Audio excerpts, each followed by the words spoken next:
Algunas de las escenas de este programa han sido reconstruidas, incluidas las representaciones de algunas investigaciones en las escenas del crimen.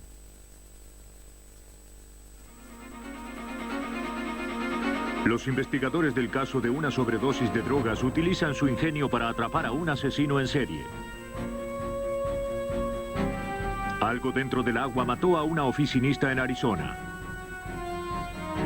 Sus colegas tienen suerte de estar vivos. Ahora, los detectives deben descifrar la escalofriante agenda de un envenenador. Cuando una saludable mujer es encontrada muerta en su baño, los investigadores saben que no se ahogó por accidente. La química confirma que hay algo más. Pero, ¿puede guiarlos hasta el asesino? Nuestro mundo material está compuesto por 113 tipos de átomos. Sus combinaciones pueden resultar provechosas, pero en manos equivocadas pueden ser una medicina letal.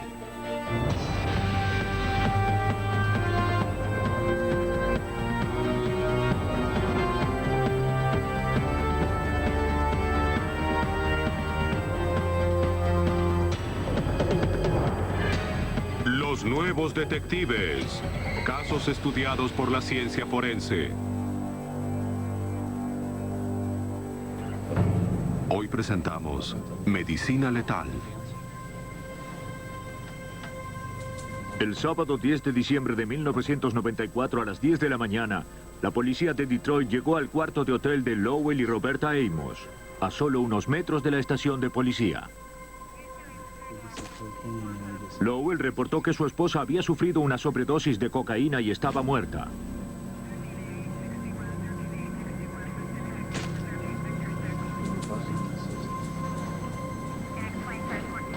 La policía encontró una pajilla y un naipe en la mesa de noche, pero no había indicios de droga.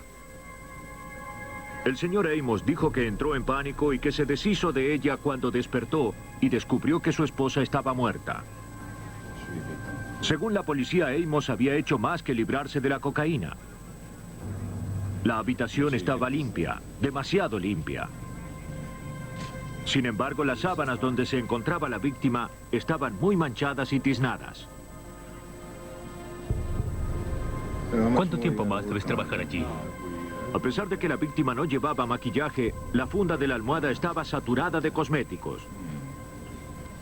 Cuando el examinador médico retiró el cuerpo de la víctima, quedó claro que había muerto varias horas antes de que se notificara a la policía. Se sospechaba que Amos no estaba diciendo toda la verdad. Se llamó al departamento de homicidios y Lowell Edward Amos declaró lo que sucedió aquella noche.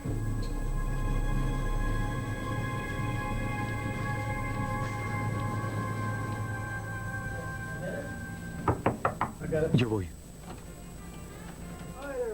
Roberta Amos había estado con su esposo en el cuarto de hotel de su socio comercial Norbert Crabtree y su novia Darcy Smith.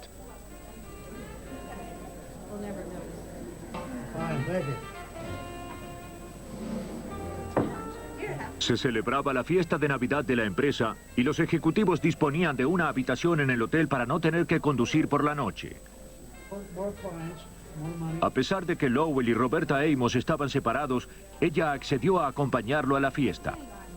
Luego, Crabtree había invitado a Lowell y Roberta a su habitación para continuar festejando.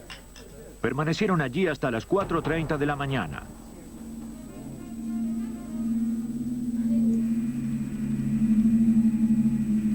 Lowell dijo a la policía que luego de haber regresado a su habitación, habían hecho el amor y consumido cocaína. Lowell se durmió y Roberta continuó consumiendo la droga. Él dijo que ella sufría de problemas nasales y por eso no podía aspirarla, por lo que encontró otras maneras de ingresarla a su sistema. Debió haber sufrido una sobredosis mientras él dormía. Como había drogas involucradas, él temió llamar a la policía inmediatamente y se deshizo del resto. Pero no explicó adecuadamente por qué se demoró tanto en llamar a las autoridades. Muestras tomadas del área vaginal de la víctima mostraron huellas de la cocaína. Además de eso, no había otras señales externas de la droga. Era extraño. En su interior ella tenía 14 veces más cocaína de lo que se encuentra normalmente por una sobredosis. Roberta murió antes de que la mitad de ella hiciera efecto. En el envenenamiento por cocaína, la muerte es precedida por violentas convulsiones. La química forense Phyllis Good cree que Amos no pudo haber compartido la cama o dormido con la víctima.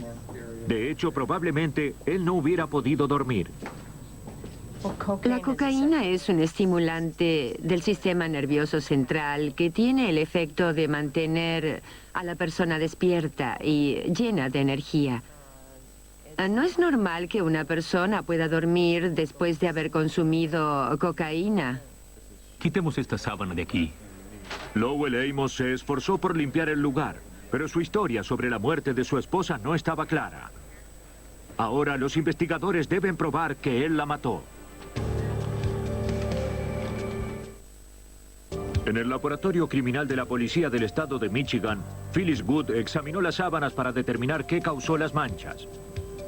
Nada en el escenario de Lowell Amos podía explicar su condición. Como el cuerpo de la víctima estaba tan limpio, sospechaban que Lowell lo hubiera lavado antes de llamar a la policía. Los investigadores esperaban encontrar evidencia en las sábanas. Se las trató con químicos para revelar más claramente las manchas. Se extrajeron partes y se las rotuló. Como había manchas en casi toda la sábana, Good tomó muestras de todas las áreas.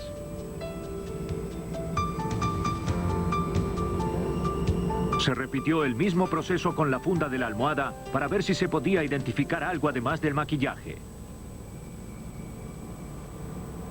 El patrón de las manchas sugería que la almohada no solo había rozado el rostro de la víctima. Lo que parecía ser lápiz labial o caracterizado como lápiz labial dejó una marca en la funda de la almohada de lo que parece ser un diente, la marca de un diente. Ubicada debajo de esta mancha azul, la coloración azul es del examen del laboratorio. Los asistentes a la fiesta de Navidad dijeron a la policía que habían visto que la víctima llevaba maquillaje. No lo tenía cuando se encontró su cuerpo, pero la almohada reveló que se acostó maquillada. Aparentemente había mordido con fuerza la almohada, o la almohada había sido presionada sobre su rostro antes de morir. Una contusión en su nariz sugería que había sido presionada con una fuerza tremenda. Las muestras de la funda de la almohada y de la sábana fueron enviadas al laboratorio criminal de la Policía Estatal para ser analizadas.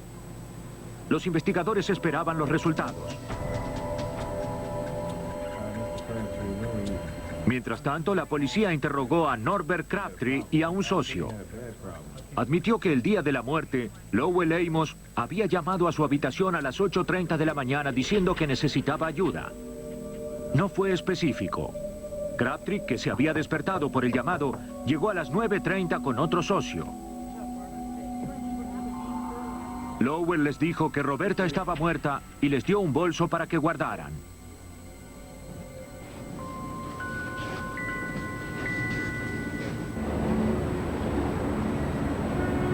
El detective Patrick Henahan fue asignado al caso. Los artículos fueron descritos como una toalla de mano del hotel que estaba manchada y olía muy mal, una chaqueta deportiva y también una jeringa sin aguja en una pequeña caja de cuero. Más tarde, Amos recogió los artículos del cuarto de sus amigos. Los investigadores nunca los recuperaron. Para determinar qué sucedió, debían basarse en la evidencia disponible, principalmente en la sábana y la funda de la almohada. Los resultados del laboratorio mostraron restos de cocaína en la sábana, pero eso era todo. Los resultados demostraron la falta o presencia de orina, la falta de semen o fluido seminal y lo único que se identificó en las áreas de color café fue descrito como materia vegetal. Las manchas de color café no fueron identificadas. no clarificaron lo que había sucedido, solo profundizaron el misterio. El hecho de que la cocaína también se encontraba a ambos lados de la sábana simplemente confirmó a los investigadores lo que ya sabían. Lowell Amos había manipulado la escena, o bien por temor a ser acusado a contribuir a la muerte de su esposa, o bien para ocultar la evidencia que demostraba que la había asesinado.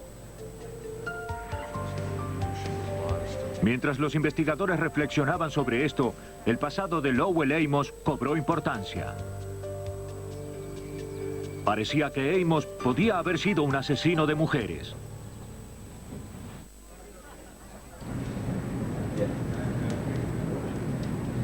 Mientras continuaban investigando la muerte de Roberta Amos, los investigadores de Detroit aprendieron mucho sobre el sospechoso Lowell Amos. Tenía una inquietante historia con mujeres. Surgieron dos que dijeron que lo habían conocido en un bar antes de que se casara con Roberta. Habían bebido y despertado en su apartamento sin recordar cómo habían llegado allí. Otras mujeres declararon haberse sentido muy enfermas luego de haber intimado con él. Sostenían haber sido drogadas. Pero las revelaciones más sorprendentes aún estaban por llegar. Comencé a recibir llamadas telefónicas de familiares, de doctores, de investigadores privados, oficiales de policía y amigos, desde lugares tan remotos como Oregon. Nos llegaba mucha información, no solo sobre Roberta Mallory Amos, sino también sobre su esposo, Lowell Amos. Luego recibí la información que ella no había sido su primera esposa en morir siendo joven bajo circunstancias sospechosas. Ninguna de las muertes habían sido consideradas crímenes, pero las cosas habían cambiado y la muerte de Roberta Amos clarificaba hechos del pasado. En 1994, Michigan reformó sus leyes sobre la evidencia. Los casos del pasado podían ser llevados a un juicio criminal actual. Si se podía demostrar que la oscura historia de Amos tenía algo que ver con la muerte de Roberta, el caso contra él sería el primero en ser juzgado bajo las nuevas leyes. Se llamó a Nancy Westbell, asistente del fiscal del condado de Wayne, Michigan, para que verificara si las leyes se aplicaban a Lowell Edward Amos. Si podíamos demostrar de alguna manera las verdaderas intenciones de Amos, era investigando a estas otras mujeres, investigando sus vidas, sus muertes, observando cómo las había tratado Ed Amos y qué había causado sus muertes. La primera esposa de Amos, Sandra Amos, murió en 1979 a los 36 años de edad. La pareja había estado casada por 9 años. Según Lowell, Sandra combinó Dalmane, un sedante, con vino. Sufrió un colapso y golpeó su cabeza contra el lavabo. A pesar de que la autopsia de Sandra reveló rastros de Dalmane y alcohol en su sistema, no era tanto como para incapacitarla. Gran parte de la droga aún estaba en su estómago sin digerir. Solo mostró una pequeña abrasión sobre su ojo, pero no era suficiente como para desvanecerla o matarla. La causa de su muerte era indeterminada. Las circunstancias no eran lo suficientemente sospechosas como para generar una investigación. Sin embargo, un detalle salió a la luz. Luego de que se llevaran a Sandra, una vecina encontró a Amos quemando algo en la chimenea. Amos le dijo que se trataba de la ropa de su esposa ensangrentada por el accidente. Pero lo que mató a Sandra no había sangre en la escena y su cadáver había... Entonces surgió una pregunta. ¿Qué quemaba Ed en la chimenea? ¿Y por qué era tan importante que lo destruyera antes de que alguien viera de qué se trataba? Lowell Edward Amos recibió $350,000 como beneficiario del seguro de su primera esposa. Poco después vino la esposa número 2, Carolyn Amos, la amante de Lowell mientras estaba casado con Sandra. Su matrimonio fue tormentoso. El punto de fricción era por las enormes sumas de los seguros que Lowell libraba sobre su nueva esposa. Como no se deshizo de esos seguros en 1988, Carolyn lo echó de la casa. Se fue a vivir con su madre, Mary Tolles, de 76 años. A las 2 semanas de permanecer con ella, Mary Tolles se enfermó y fue llevada a la sala de emergencias. Su doctor comentó que parecía estar drogada, pero ninguno de los medicamentos prescriptos podía haberle causado tal descompensación. En el hospital comenzó a recuperarse y fue enviada a casa. Caroline Amos telefoneaba a Mary Tolles a diario para conocer su estado.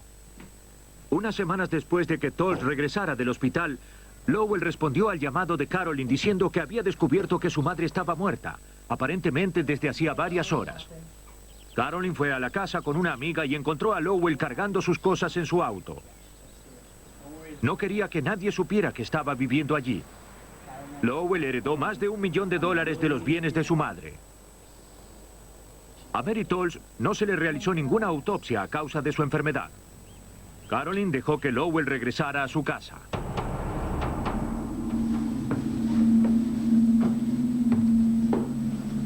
Nueve meses después, en la primavera de 1989, también Caroline estaba muerta.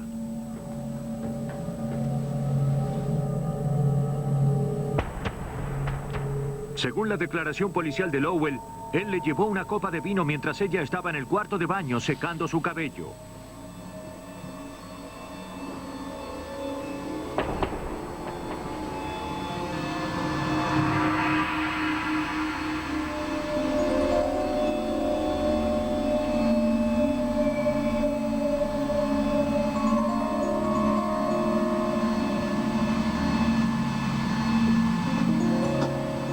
Más tarde, cuando regresó, la encontró muerta en el piso del cuarto de baño, misteriosamente, como a su primera esposa. A los asistentes médicos les llevó un tiempo llegar a su apartada casa. Para entonces ya era demasiado tarde para reanimarla. Amos sugirió que podía haberse electrocutado con el secador de cabello. Un examen del cable mostró que había sido cortado. Pero Caroline no se había electrocutado. La causa de su muerte nunca se determinó. A pesar de que el caso nunca prosperó, los médicos encontraron contradicciones en la escena. Faltaba la copa de vino que fue encontrada luego en la lavadora. Y la posición del cuerpo de la víctima sugería que había sido movido.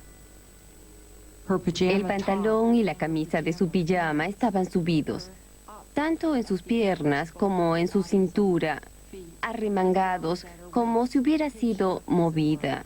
No estaban en la posición que hubieran tenido si ella se hubiese desplomado sobre el piso. Lowell recibió $800,000 del seguro de su segunda esposa. Según los investigadores, Lowell Amos representaba el beso de la muerte para las mujeres que supuestamente había amado.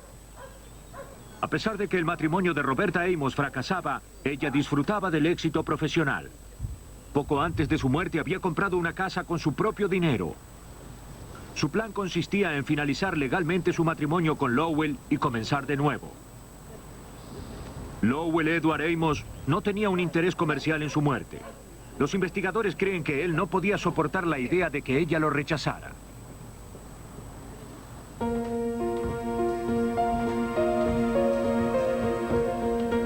Las similitudes entre la muerte de Roberta Amos y las otras esposas de Lowell fueron suficientes como para mostrarlo como a un oportunista asesino en serie que mataba por dinero o para simplemente finalizar un matrimonio inconveniente.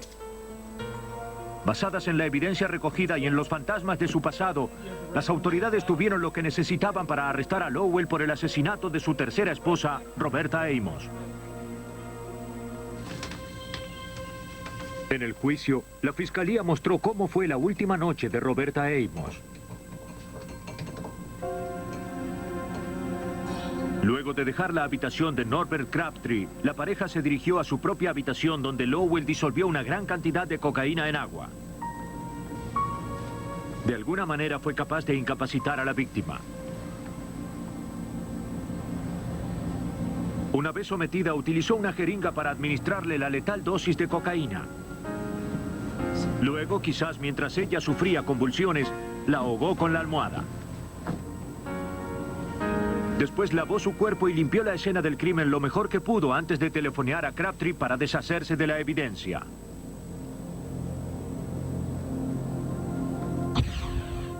Por su crimen, Lowell Edward Amos fue sentenciado a prisión perpetua sin libertad condicional. El lunes 24 de marzo de 1986 comenzó como cualquier otro lunes. A las 8:30 de la mañana, los empleados de la compañía de seguros Transamérica en Tempe, Arizona, ya se encontraban en la oficina luego del fin de semana.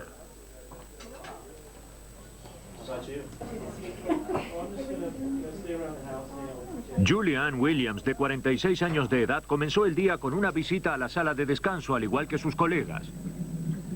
La cafetera estaba encendida, pero ella prefirió beber un vaso de agua fría.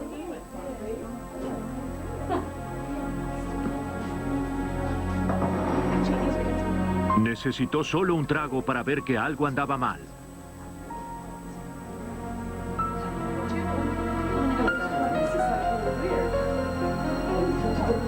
¿Voy contigo? ¿Qué?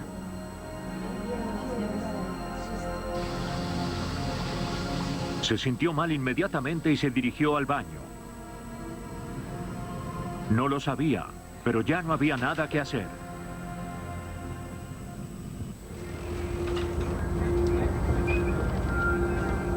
Cuando encontraron a Julie en el cuarto de baño poco antes de las 9 de la mañana, sufría un paro cardíaco.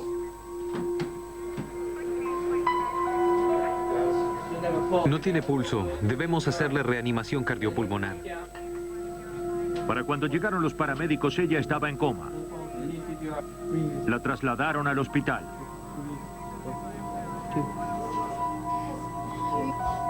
Había algo en el agua. Mientras los trabajadores discutían sobre lo que había sucedido, Diane Harry hablaba por teléfono con su esposo. Estaba más preocupada que el resto porque le había sucedido algo similar unos días antes.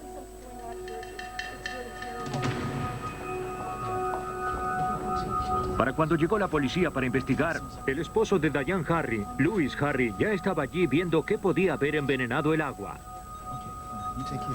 Pero no solo el agua estaba contaminada. El sargento de policía de Tempe, Mike Palmer, dirigió la investigación. Detecté un olor en la habitación y luego de examinar casi todas las tazas o recipientes de todo tipo y la cafetera que estaba allí, pude ver que había un tipo de sustancia en casi todos ellos. En ese momento dedujimos que alguien había colocado a propósito este material en esos recipientes para dañar a las personas. Los oficinistas fueron afortunados porque ningún otro resultó herido. Pero Julie Williams, luego de haber entrado en coma, no tuvo tanta suerte. Quien hubiese esparcido el veneno en la sala de descanso, ahora era un asesino. Se tomaron muestras del desconocido veneno para identificarlo. La policía buscó huellas dactilares, pero ninguna resultó sospechosa. Solo los retendremos un momento si no les importa. La policía interrogó a los oficinistas. Diane Harry dijo a los detectives que el viernes anterior se enfermó luego de haber bebido un trago de whisky en su casa. Ese sábado una taza de té la afectó de la misma manera. Estuvo enferma todo el fin de semana. Casi no pudo salir de la cama y me dijo que el olor de la sustancia en su casa en Phoenix era muy parecido al aroma que tenía la sustancia en la sala de descanso. Preguntaremos qué sucedió. A ella le preocupaba ser el objetivo del envenenador. Por eso telefoneó a su esposo cuando enfermó Julie Annie Williams. Señor, La policía habló con Louis Harry. A él también le preocupaba que alguien quisiera envenenar a Diane Harry. Dijo haber recibido cartas amenazantes del novio abusador de una mujer a la que ayudó. Quizá esta era su venganza. Louis fue enviado a su casa para que recogiera las cartas junto con la botella de whisky y la tetera para ser analizados. Mientras tanto, la policía reunió las tarjetas de identificación que cada empleado necesita para entrar al edificio. Los investigadores sospechaban que quien había puesto el veneno lo había hecho durante el fin de semana. Un control en la compañía de seguridad mostró que solo una tarjeta había sido usada ese fin de semana a las 10:18 de la mañana del sábado. Pertenecía a Diane Harry. Cuando le comuniqué a la señora Harry que su tarjeta había sido la única usada durante el fin de semana, ella negó haberlo utilizado. Lo único que pudo decirme fue que ella creía que estaba en su bolso porque allí la había puesto luego de usarla por última vez. Señora Harry, le haré un par de preguntas. La tarjeta estaba dentro de su bolso ese lunes por la mañana cuando fue a trabajar. Ella insistió en que había estado en cama todo el fin de semana y en no haber salido de su casa. Dice que usted ingresó a su oficina. Hasta ahora toda la evidencia involucraba a Diane Harry. Pero ¿era ella la principal sospechosa o la víctima? Era demasiado pronto para saberlo. Mientras los detectives intentaban detectar al criminal, los científicos intentaban identificar el veneno. Se enviaron muestras del agua de la oficina, de la crema y la azucarera junto con la tetera y la botella de whisky de la casa de Harry al Laboratorio Criminal de Seguridad Pública del Departamento de Arizona. Allí fueron analizados por el supervisor Jim Timmons. Él sabía que el veneno era un polvo blanco de rápido efecto. Eso ayudó a especificar sus exámenes. Se iluminó una solución de la sustancia desconocida con luz ultravioleta y se la midió en un aparato llamado espectrofotómetro. La estricnina que absorbe la luz ultravioleta da cierto resultado. El arsénico y el cianuro que reflejan la luz no son registrados. La sustancia desconocida analizada en el espectrofotómetro probó que no era estricnina. Luego desarrollaron un examen para el arsénico. Las muestras de la sustancia fueron disueltas en ácido y se introdujo un alambre de cobre en la solución resultante. Si contenían arsénico, este debía adherirse al alambre y lo ennegrecería. No contenían arsénico. Era casi seguro que el veneno desconocido en la oficina y en la casa de Harry era cianuro. Generalmente el cianuro se presenta en dos formas: cianuro de sodio y cianuro de potasio. Ambos son igualmente letales. Una técnica llamada análisis radiológico de la energía dispersora le permitió a Jim Timmons examinar simultáneamente varios elementos del compuesto. Encontró potasio. Las muestras de la oficina y de la casa de Harry arrojaron idénticos resultados. Ambos eran cianuro de potasio.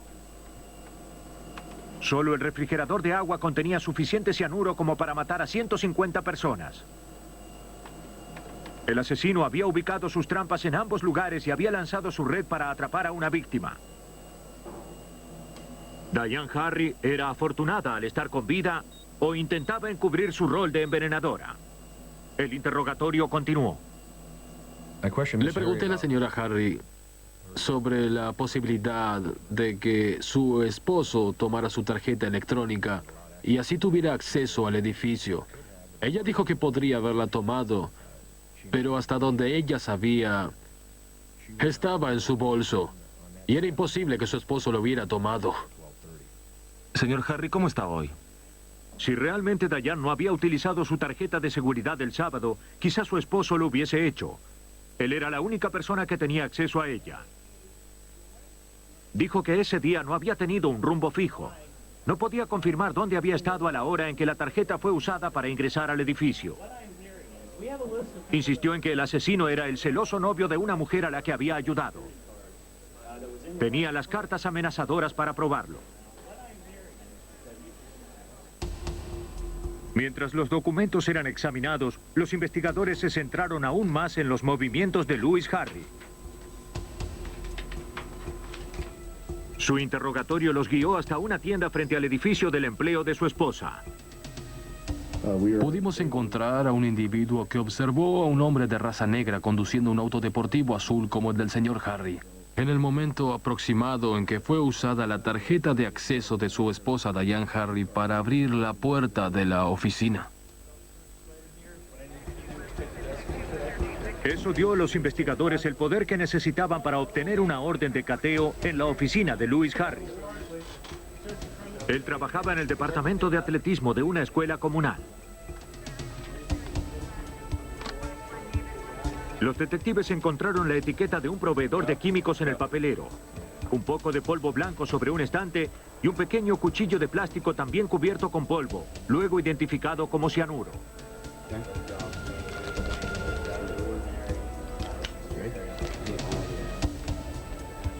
El cianuro encontrado en su oficina no probaba que él lo hubiera puesto allí. Un abogado defensor podía argumentar que quien haya querido envenenar a su esposa también habría dejado cianuro en la oficina de Lewis.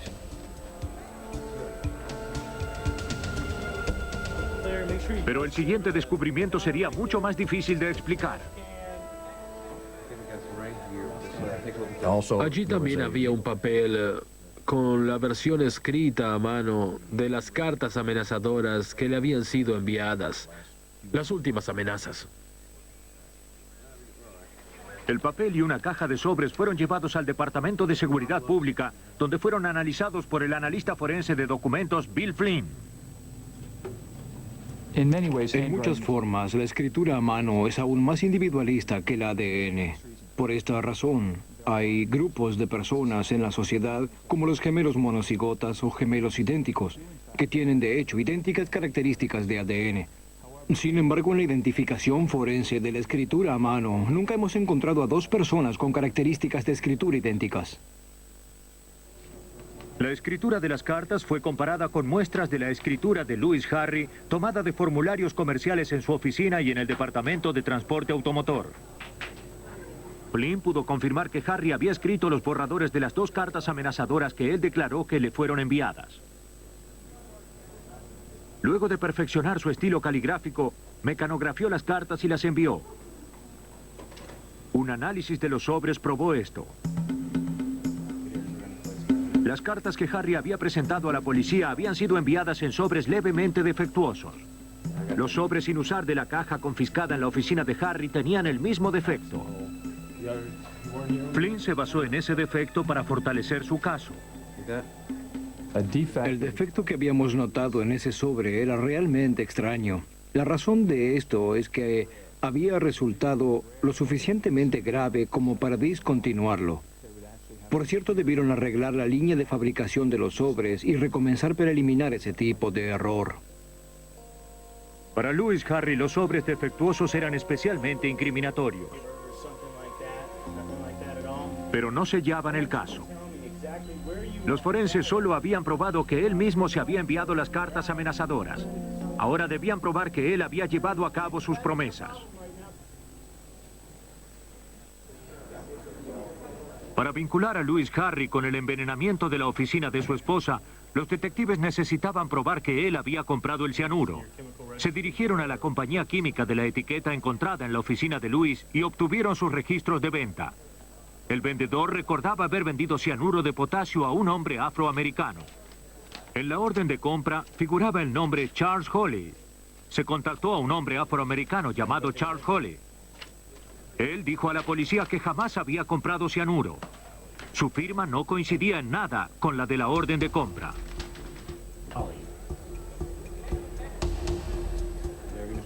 Se pidió a Lewis Harry que diera una muestra de su escritura. Le pedimos a Lewis Harry que escribiera el nombre de Charles Holly. Él lo hizo. Y de las escrituras anteriores que tenía en mi oficina, y con estos nuevos ejemplares, pude identificar a Lewis Harry como el que verdaderamente escribió el nombre. Eso era todo lo que necesitaban los detectives para tener un caso contra Lewis Harry.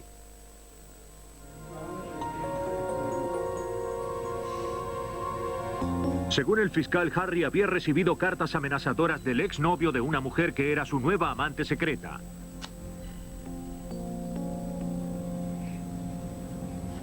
Eso le dio a Harry la idea de escribirse más cartas amenazadoras y se las envió a sí mismo, implicando al exnovio.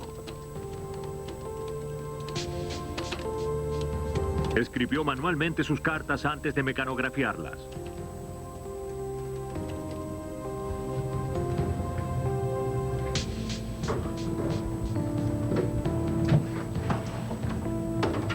Como sus intentos de envenenar a Diane Harry en su casa no funcionaron, tomó su tarjeta de seguridad en secreto, ingresó a su oficina y envenenó todo lo que logró encontrar en la sala de descanso.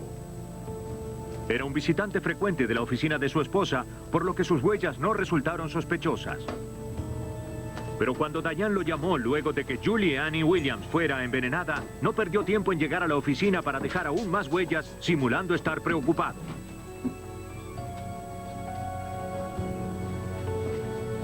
La confianza de Diane Harry en su esposo se mantuvo hasta el final.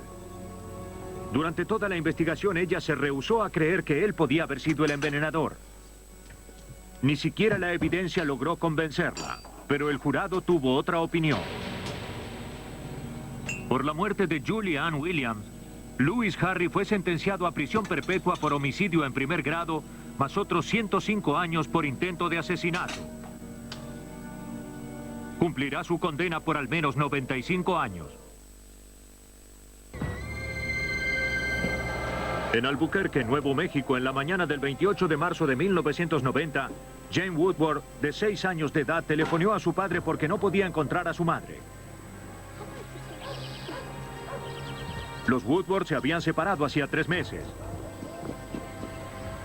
David Woodward dijo a su hijo que fuera a lo de su vecina a buscar ayuda. ¿Qué sucede? El niño dijo a su vecina que creía que su madre estaba encerrada en el cuarto de baño, pero él no podía escuchar ningún sonido dentro. La vecina siguió a James hasta el cuarto de baño. ¡Ella está aquí, está aquí! Llama a emergencias, rápido. Ella forzó la cerradura y encontró a Deborah Woodward, de 30 años, sumergida en la bañera.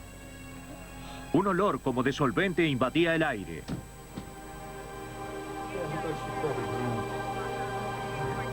Los paramédicos y el examinador médico llegaron para analizar el lugar. La víctima no mostraba golpes ni heridas que sugirieran que se hubiera resbalado en la bañera. No había nada que indicara que se había ahogado. Y no había explicación para el olor que impregnaba el cuarto de baño. Según el patólogo forense Sparks Vesey, la situación fue peculiar desde un comienzo. Un adulto normal, saludable, generalmente no se ahoga en una bañera con solo 10, 12 o 15 centímetros de agua. Buscamos una explicación a eso. Mientras continuaba la investigación, una escalofriante revelación surgió de la boca de la víctima. El examen del interior de los labios mostró heridas que sugerían que algo había sido puesto con fuerza sobre la boca de la víctima y había sido presionado sobre los dientes, causando heridas en el interior de los labios. Con el correr de los minutos, todo parecía indicar que se trataba de un homicidio.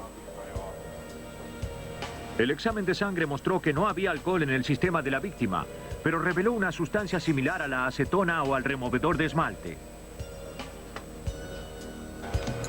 Se sometió una muestra de la sangre a un cromatógrafo de gas para identificar la sustancia.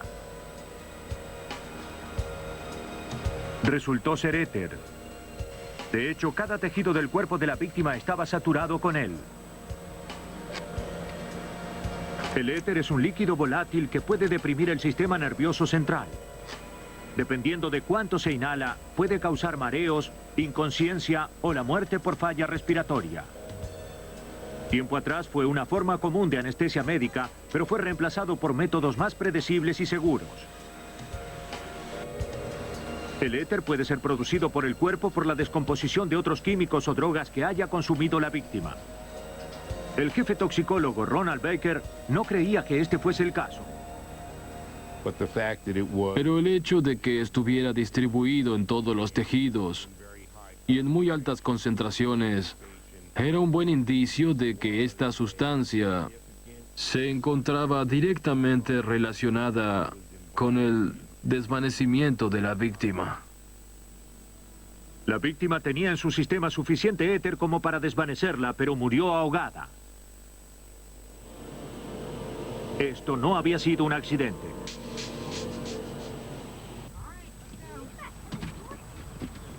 Mientras investigaba la sospechosa muerte de Deborah Woodward, la policía descubrió que estaba separada de su esposo David. Aún así, compartía su casa con él hasta que pudieran venderla. Según un acuerdo poco convencional, sus 3 hijos permanecían en la casa mientras Deborah y David se turnaban para vivir allí y compartir la custodia de los niños. El plan estaba diseñado para crear algo de estabilidad para los niños, pero la fricción entre la pareja yacía bajo la superficie. Deborah tenía una orden coercitiva que impedía que su esposo se acercara a la casa mientras fuera su turno de vivir allí. Ninguno de los problemas de la pareja escapó al escrutinio del detective de policía de Albuquerque, Damon Fay, que investigaba la muerte de Deborah Woodward. Ahora debía explorar cada aspecto de su vida y debía investigar todo lo que se relacionara con ella, incluso su diario. Particularmente, era espantoso de leer porque uno podía ver el comienzo del matrimonio con David, toda su alegría por ello, el nuevo matrimonio, los primeros años, y luego su deterioro. En sus diarios que Deborah confió a una amiga por seguridad, escribió sobre el abuso físico y emocional al que fue sometida. Dave me golpeó en el cuarto de baño. Desordenó mi ropa, rompió mis cosas. Tanto odio. Infierno, infierno absoluto. Luego de la separación, Deborah intentó continuar con su vida. Estaba comenzando una relación seria. Pero su esposo estaba celoso y ella temía sobre lo que él pudiera hacer. Según el investigador Fay, ella le pidió a su vecino, un sargento de policía retirado, que la vigilara, especialmente durante la noche. Y por eso había venido en rescate de Deborah las veces en que ella sentía que David merodeaba, o cuando oía golpes en la noche y quería que él investigara. Él cruzaría la calle y se haría cargo de las cosas, rodearía la casa y así tendría cierto conocimiento sobre los problemas familiares.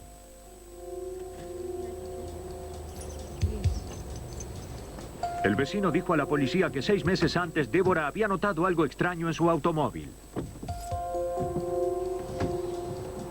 Él se ofreció en investigar y descubrió que David, un experto electrónico, había conectado una grabadora que se encendía automáticamente con el motor de su auto.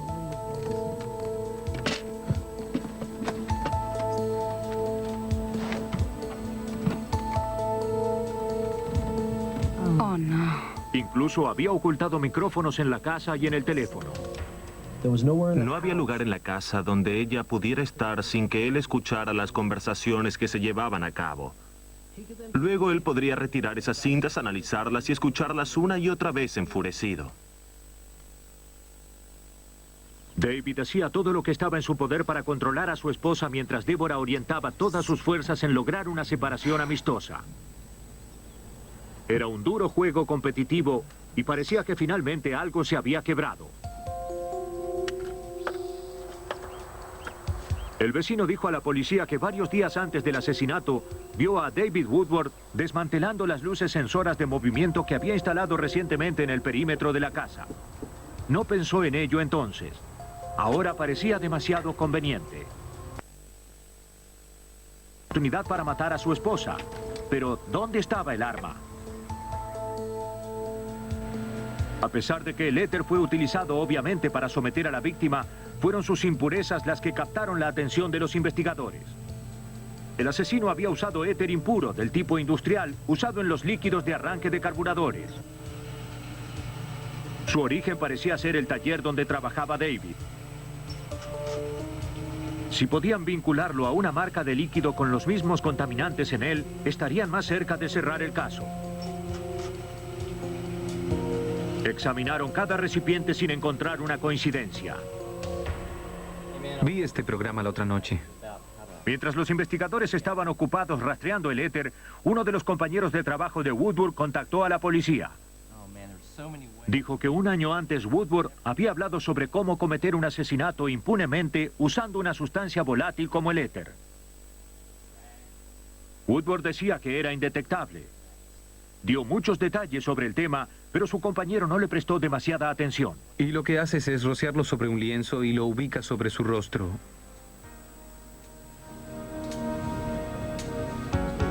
En base a esta pista y a la otra evidencia circunstancial reunida hasta ese momento, la policía obtuvo una orden para revisar el taller. ¿Cuánto tiempo permaneció aquí? Confiscaron gran variedad de químicos, incluyendo el líquido para carburadores. David Woodward fue arrestado.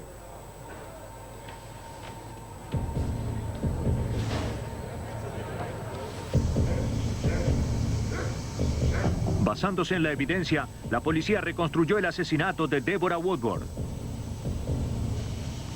Ella acostumbraba a tomar un baño luego de que los niños se acostaban a dormir.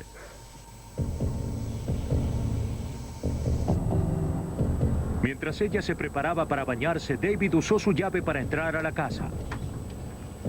Ya había desmantelado los sensores de movimiento, por lo que pudo ingresar al jardín aprovechando la oscuridad. Una vez en la casa, saturó un lienzo con líquido para carburadores, sometió a su esposa y causó las marcas detectadas en la autopsia.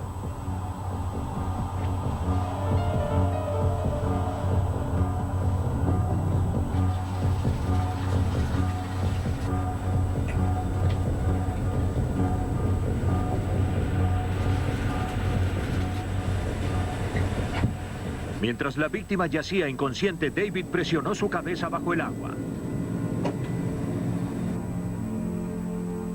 Pensó que el éter se evaporaría y con él se eliminaría toda evidencia del crimen. David Woodward recibió prisión perpetua por asesinato y 9 años adicionales por allanamiento de morada y por atacar a su esposa.